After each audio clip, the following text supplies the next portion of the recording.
இங்கே வாங்க. திடுன்னு எல்லாரும் கிழக்கிருந்து மேற்காக்க ஓடி போதையை இது பண்ணுவோம் அப்படின்னு விழிப்புணர்வு ஏற்படுத்தினா மட்டும் போதுமா?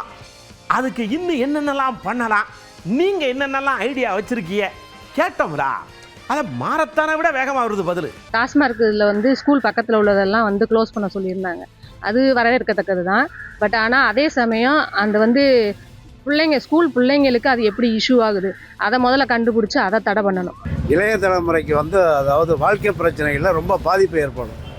அவங்க கல்யாணம் பண்ணாவோ இல்லை ஒரு குழந்தை ஒட்டி ஆகிறதுக்கு அது போதைப் பொருள் வந்து அடிபடுது. குடும்பத்தில் சண்டை சச்சரவு இது எல்லாமே குடும்பத்தில் வர்றது போதைப் பொருளால் தான். இந்த ட்ரக்ஸ் வந்து ஃபஸ்ட்டு வந்து இந்த ஸ்கூல் வைஸாக தான் ஃபஸ்ட்டு ஸ்டார்ட் ஆகுது. ஸோ அதை நம்ம கண்டிப்பாக ஒழிக்கணும். அப்படி தானே அவங்களுக்கு அந்த மத்தியில் அவங்களுடைய மைண்டில் வந்து அதை நம்ம அதை ஃபஸ்ட்டு நம்ம எடுத்து விடணும். மாணவர்களுக்கு வந்து இந்த பிடி பீரியடை வந்து ரெகுலர் பண்ணி அந்த கிளாஸ் எடுக்கக்கூடிய மாணவர்களுக்கு வரக்கூடிய ஆசிரியர் வந்து அவங்களுக்கு வந்து இந்த போதைப் பொருளை விழிப்புணர்வு சொல்லணும். ஒரு முற்றுப்புள்ளி வேண்டும் என்றால் நான் முதல்ல குழந்தைகளுடைய எல்லா அவேர்னஸ் கேம்பெயின் ஸ்கூல் காலேஜஸில் கொண்டு வரணும். அந்த சிங்கப்பெண் அதிரடிப்படை மாதிரி ஒன்று புதுசாக ஒரு விங்கு ஒன்று ஸ்டார்ட் பண்ணி அதுவும் முக்கியமாக இந்த பள்ளி காலேஜஸ் பக்கத்தில் இருக்கக்கூடிய அந்த இடங்களில் அதிகப்படியான ஆட்களை போட்டு அதை சரி பண்ணி அது அறவே இல்லாமக்கணும். வெளி மாநிலத்திலிருந்து போதைப் பொருள் கடத்த வர்றவர்களையும் பிடிக்கணும். காவல்துறை சரியாக இருந்தாலே இந்த போதைப் பொருளை நிச்சயமாக ஒழிக்க முடியும். விக்டிம்ஸ் கிட்ட இருந்து இதோட சோர்ஸ் என்னன்னு சப்ளை பண்ணுறது யாருன்னு தெரிஞ்சு ப்ராப்பராக இன்வெஸ்டிகேட் பண்ணால் நல்லாயிருக்கும்.